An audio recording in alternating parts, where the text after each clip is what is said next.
you go. That's right. She's like an alarm clock, isn't she?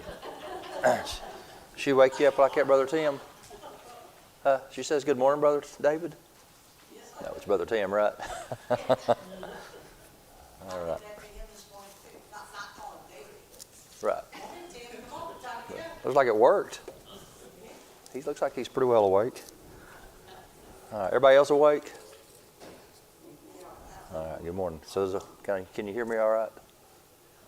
All right, so I know they were telling me they had made the new connection, so that's a blessing. Brother Luke didn't have to drag a wire around, and we get good results, so thank the Lord for that. All right, so we're going to be continuing in our lesson, trusting God during hostile times. And so it's been a good series. I want to go back, trusting God in a hostile world. Lesson week 8. So I don't know if you've been able to read ahead. But a good series on trust. And it's just touched a lot of different areas in our lives, I think. And I think sometimes it's areas that I guess, I don't know, I also have to say I need a reminder, that I need to be able to remember to trust the Lord in certain areas of my life instead of trying to figure stuff out, because I don't always do so well figuring things out.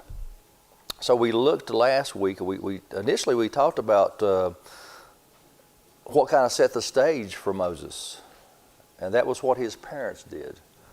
That's what they did to set the thing. And we're going to talk about it just briefly. We're going to move into our lesson, but we need to realize how important that was as to what they did with him, the decisions that they made with him. So let's go back and read at least our portion of Scripture that we have for this lesson. It's in Hebrews chapter 11, and we'll start in verse 23. It won't take us just a few minutes or a minute or so to read through this, I believe. But Hebrews 11:23 says there, by faith Moses, when he was born, was hid 3 months of his parents, because they saw he was a proper child, and they were not afraid of the king's commandment. By faith Moses, now you catch that phrase as you read through this chapter in particular, the number of times it says by faith. And the Bible tells us that the just shall walk by faith, right? I mean, that was one of the great things that Martin Luther, that's one of the great conclusions that he came to when he came out of the Catholic Church. It was a walk of faith. It wasn't a walk of works and doing. So we live by faith. He says, by faith Moses, when he was born, verse 24, by faith Moses, when he was come to years, refused to be called the son of Pharaoh's daughter, choosing rather, that's a very important word right there, choosing rather to suffer affliction with the people of God than to enjoy the pleasures of sin for a season, esteeming the reproach of Christ greater riches than the treasures in Egypt. For he had respect unto the recompense of the reward. By faith he forsook Egypt, not fearing the wrath of the king, for he endured as seeing him who is invisible. Through faith he kept the Passover and the sprinkling of blood, lest he that destroyed the firstborn should touch them. By faith they passed through the Red Sea, and by Red Sea as by dry land, which the Egyptians essayed to do, were drowned. So just a little short snippet of the story, but you go back in Exodus and you can see the whole story, of everything and how God used Moses, and how Moses maybe initially wasn't the most willing person, that he didn't feel like he could do what God was asking him to do. And I heard something the other night I thought it was interesting. But and it was using what God told him there at the burning bush. He said, "Tell them I am." And maybe it was just a different way of looking at it. But the person was talking about, we say, "Well, I can't do this," or I'm not this, or I'm not that. And then God says to us, He says, "Well, but I am." And so I thought, well, that makes That makes a lot of sense. So when I'm not, He is.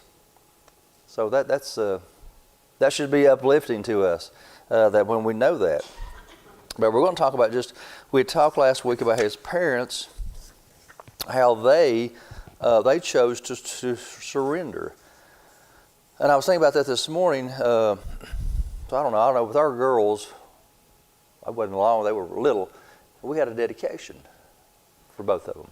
And I don't know, y'all may have done that with your children, I don't know, but that's what we did. We had something here at the church. It was a special part of the service for those two girls, 6 years apart, but we did that. And it's a picture of your surrendering your children to the Lord. And whatever you'll have to, whatever He will decide to do with them, you want to be obedient to His will. Now, when you do that, you have no idea what that will entail, do you? You just don't. That's like SOS, and what happened with us was nothing compared to what happened with Moses or somebody that's went overseas. But when Maverick was 3, they all moved to Mississippi, and then within I think 2 or 3 months, the other girl and her husband, they moved to Oregon. And I thought, well, man, we would have never thought, And we didn't complain about it, but you never knew. And we thought back.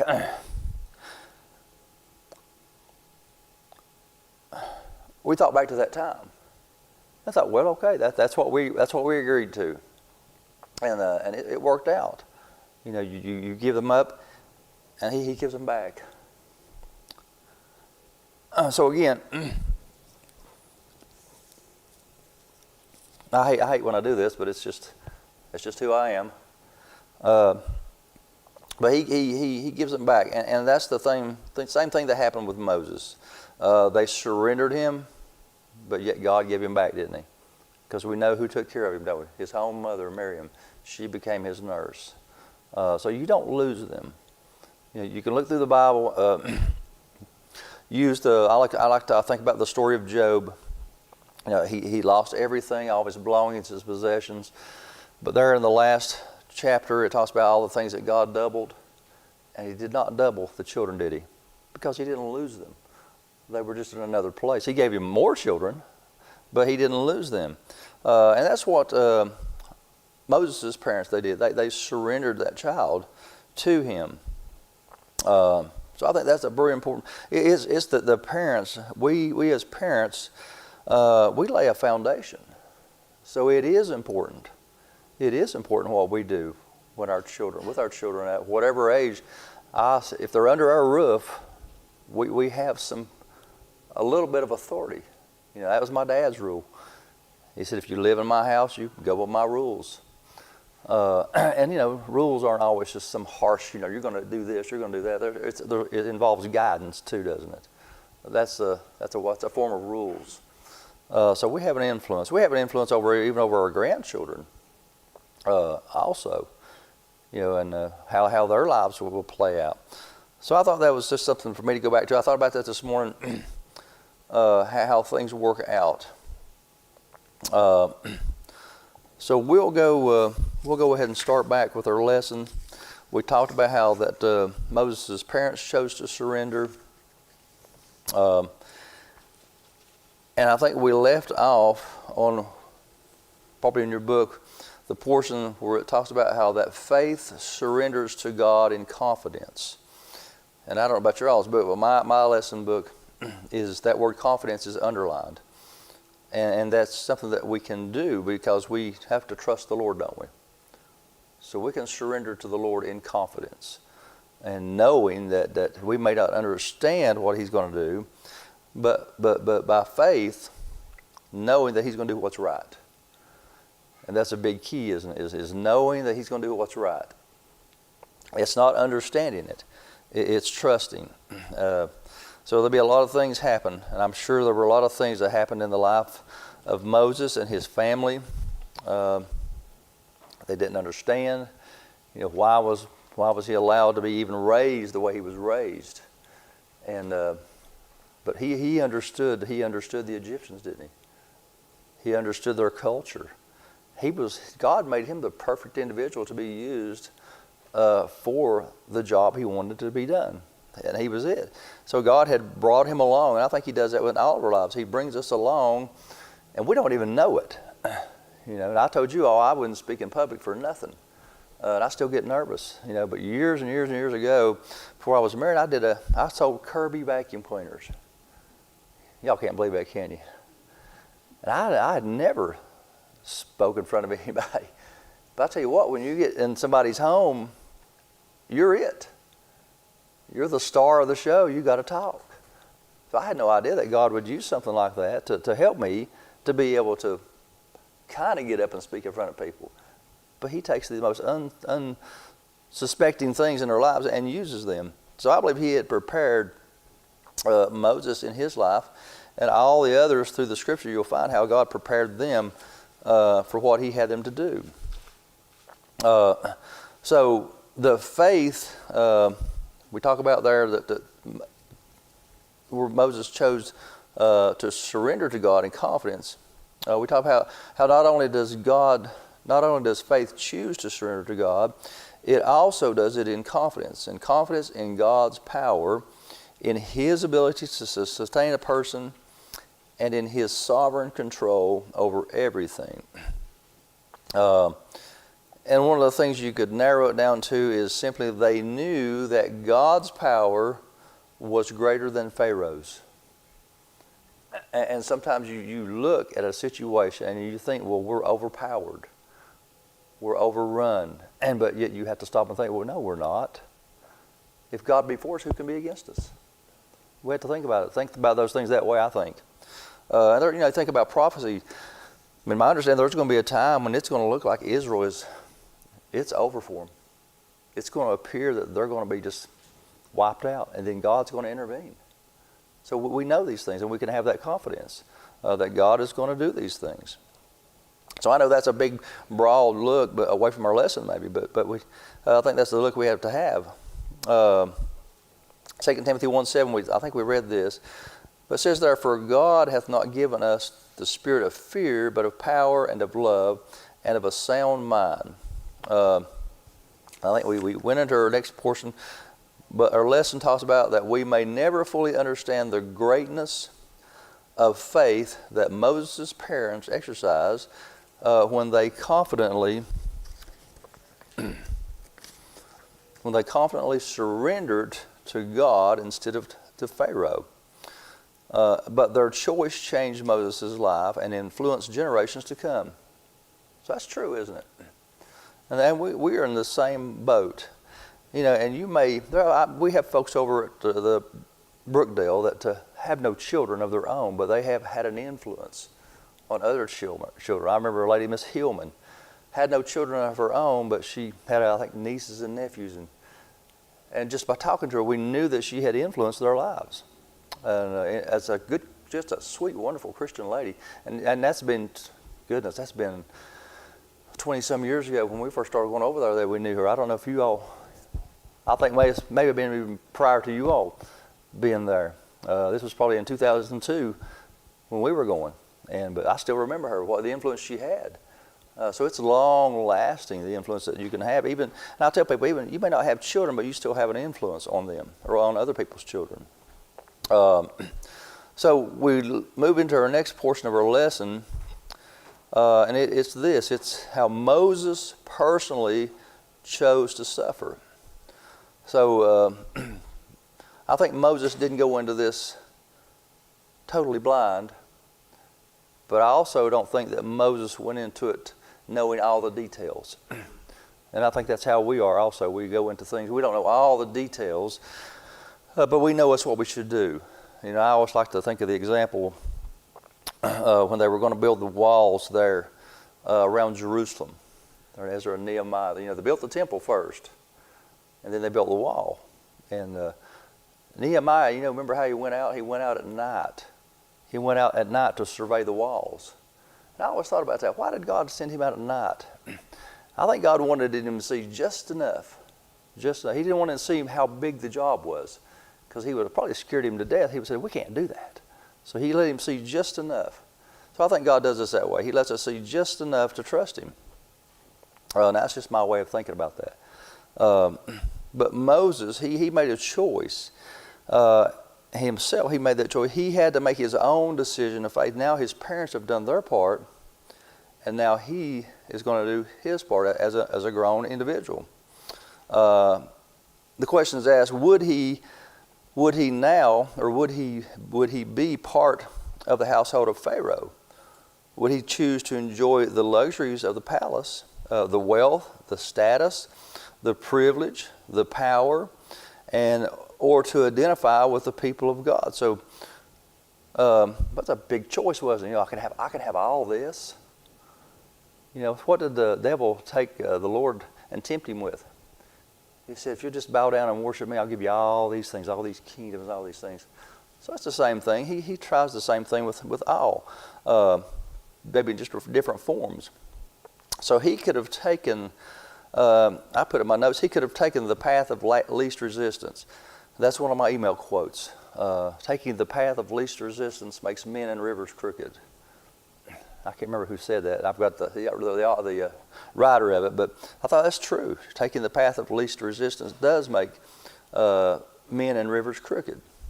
So there was no small decision on Moses' part. And our lesson touches on maybe some historical evidence. And it suggests that he could have enjoyed the rank of prince in Pharaoh's family. That would have been a big deal. I mean, he was being offered a lot. And I haven't looked this up. I'm sure I would imagine they did. But the writer here, it says indeed certain inscriptions at the tomb of King Tut. Y'all ever heard of King Tut? Don't do that dance, okay? Y'all remember the song too, I guess.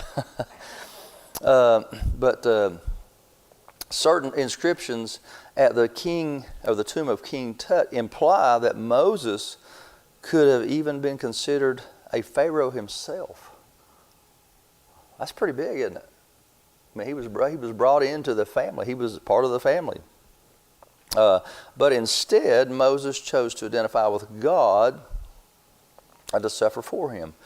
So we've read there again in Hebrews chapter 11, verses 24 through 27. It says, by faith, Moses, when he was come to years, he made that decision. He refused to be called the son of Pharaoh's daughter, choosing rather to suffer. So these are good lessons for me. I had to choose. I had to make right choices in order to live in the world that we live in. We're going to be pressured to make the wrong decisions, but the right decisions is based on what God is showing us. He says, choosing rather to suffer affliction with the people of God than to enjoy the pleasures of sin for a season, again, esteeming the reproach of Christ greater riches than the treasures in Egypt, for he had respect unto the recompense of the reward. So he looked to the future, didn't he? As I go back through this lesson, I think, this is not it. This is not it for the Christian. This life is, if you look at it in comparison to eternity, it's nothing, is it? Now, just saw one writer, he says it's a speck in the cogs of time. And it really is. It's so short. We could talk to Miss Marjorie. She's 102 years old, and she would tell us, life has just, all of a sudden I'm 102. That's a long time, isn't it? But all of a sudden I'm 102. So it's not that long. It's not that lengthy. But he looked to the future.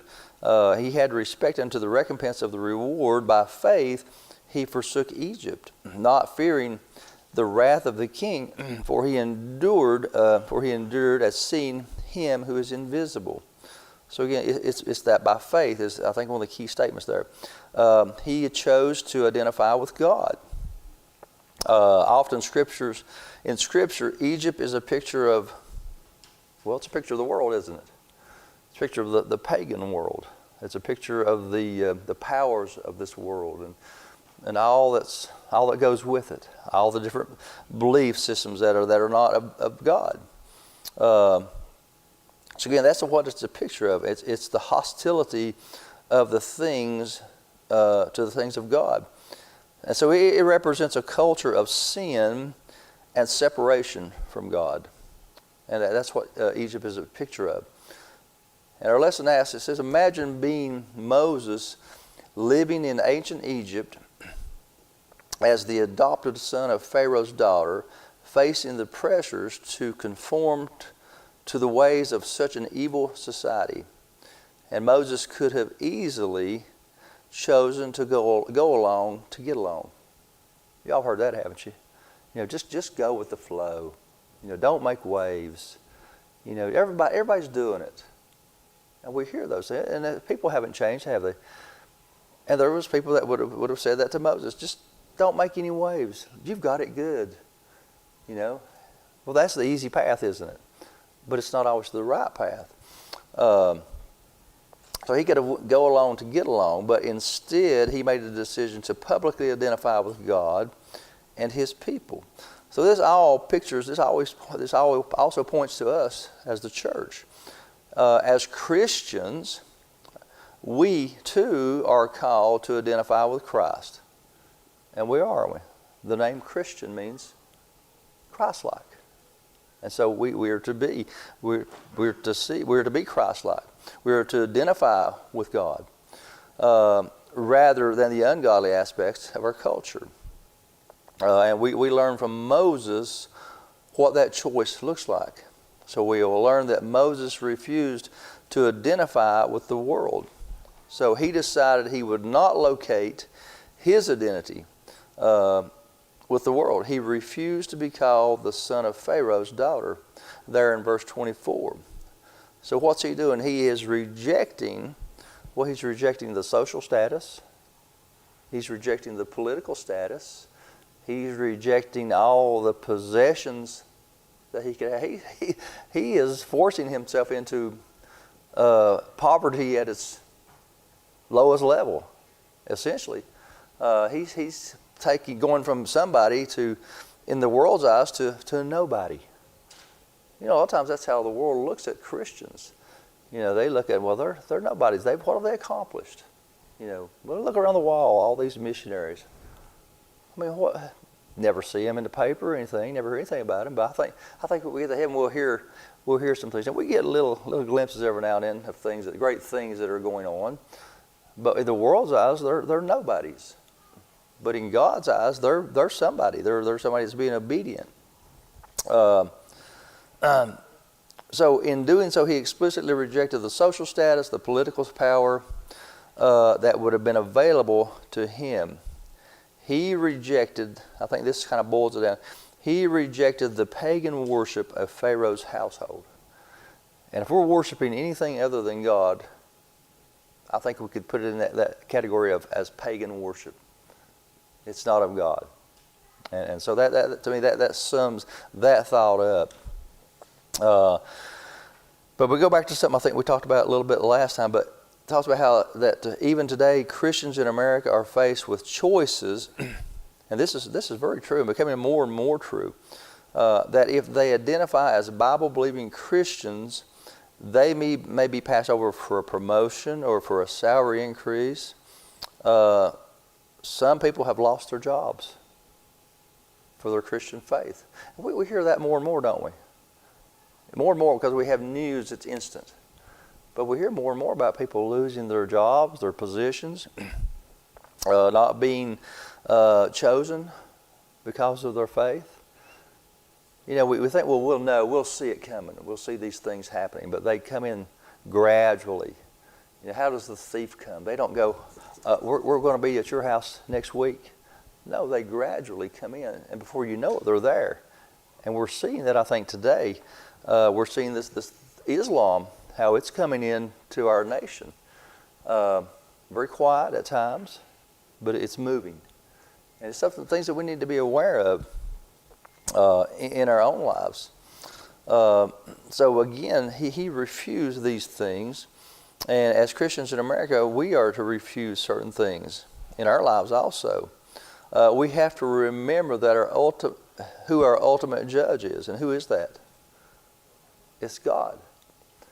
So does it matter more what God thinks about us or what people think about us? I don't want people to think lightly of me, but when it comes to the choice, I would much rather have God to think well of me than the world.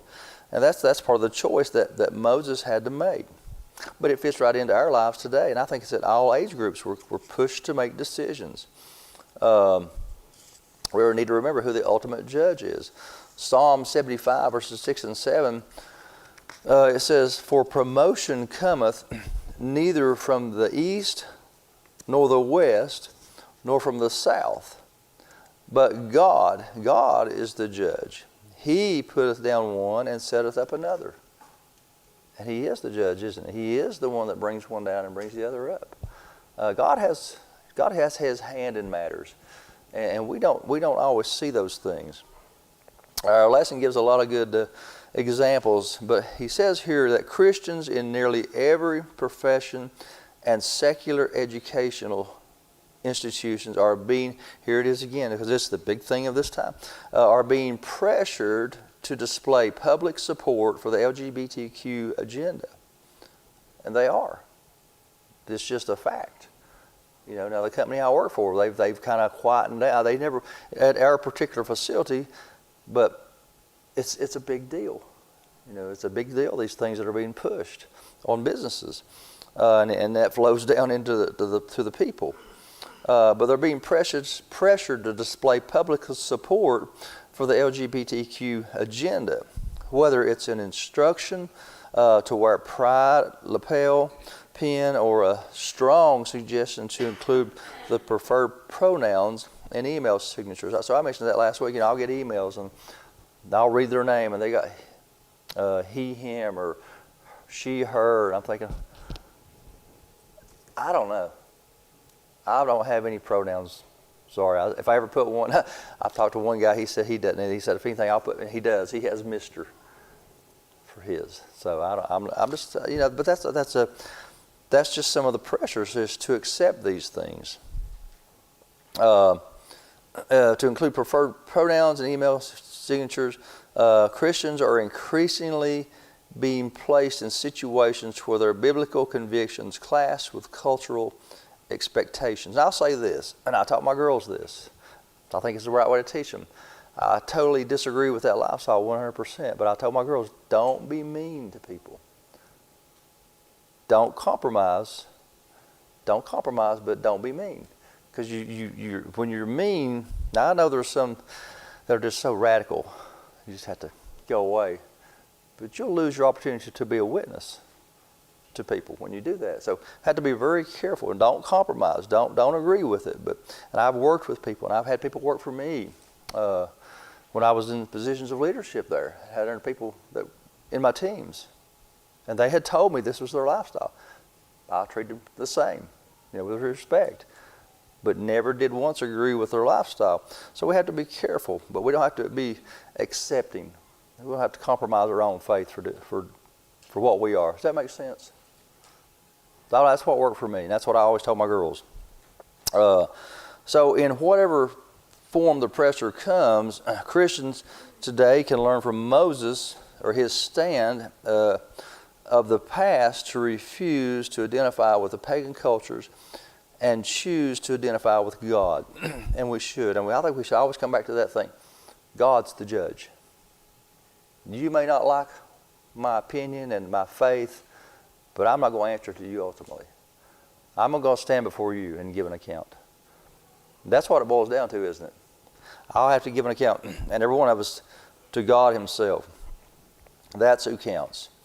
So what did God do? He honored Moses. He honored his choice. Although Moses rejected the position that would have come by identifying as Pharaoh's daughter. I like this here. He says that God gave him a greater position. And He did it. My word, look what the Lord used Moses to do. To bring millions of people out of bondage, out of Egypt. That's a pretty big deal, isn't it? I mean, and a whole Egyptian army was drowned behind him. So that was definitely a step up. So, but I don't think Moses saw any of this. It was a step by step. He had to surrender, and it was just step by step. His parents, they didn't see this, but it worked out. So God may not put us in a positions of leadership over entire nations, but we can rest assured that He will honor our decisions to trust Him in faith, and He will. And I've saw people that were put into a position and they had to make a decision. You know, what am I going to do? And it looks ugly sometimes, but it works out when you make the right decision. So if you look at on the negative side, Moses chose not to identify with Pharaoh's family. And then if you look at on the positive side, he chose to identify with God and to remember the people of God to whom he truly belonged. So we are Christians, right? We are a part of the family of God. Well, I think we should be faithful to our family first. And I believe that's scriptural. So Moses' mother, during the time that she was his nurse, and this here was so important, is that she had ingrained in him a sense of his identity. And when I read that, I thought, wow, that just so pointed shows us how important a mother is. You know, the impression that a mother can leave on a child. I mean, it's just it's big. And I've always said there's nobody like Mama. And my grandmother always told us, she said, you only have one mom. And she was so right. And so that is so true. And I've got my opinions. I've got strong opinions on who should raise their children, you know. And it probably may offend people, but I think mom, if it's at all possible, she should be the one raising the children. And we see here a good example of why that's so important. So Miriam, his mother, had ingrained in him a sense of his identity. And then it's interesting how this plays out. When Moses came of age, he embraced it, didn't he? Now, is it Proverbs 22:6? Do y'all remember what that says? I think it's 22:6. It says, train up a child in the way that he should go, and when he is old, he will not depart from it. I thought that's pretty good. It fits, doesn't it? And that's what I keep saying Mary, but that's his sister. But that's what she did. She trained him up, didn't she? And that word train, if you look it up there, it means to narrow. And that's what she did. She narrowed, because broad was the way that he could have taken. But just as a child, she trained him up. She narrowed the path, helped him to go on that narrow path. So his choice to identify with the people of God meant a choice to embrace suffering for the sake of God's name. And that's what he did. So it is a big deal to choose to do right, isn't it? It is. It will not always be easy to do the right thing. But it's always right to do the right thing, isn't it? That's a silly little simple saying, but it's true. It's always right to do the right thing. So I know that buzzer, it's going to get us. It hadn't got us yet, has, but it's getting ready to. We got one, right? Okay. All right. But in today's culture, we too are faced with a decision. We will embrace our identity as the people of God and boldly share His gospel message, or we will shrink from that identity and message as a source of shame and embarrassment. So I hope we'll do the first. We'll step up and we'll make the right choice. And I say this for me. I hope that I'll make the right choice. Because I tell you what, you don't know what you'll do until you're there sometimes. And that's just being honest. You don't know what you do with the right pressures. Our test can be tested to make the right decision.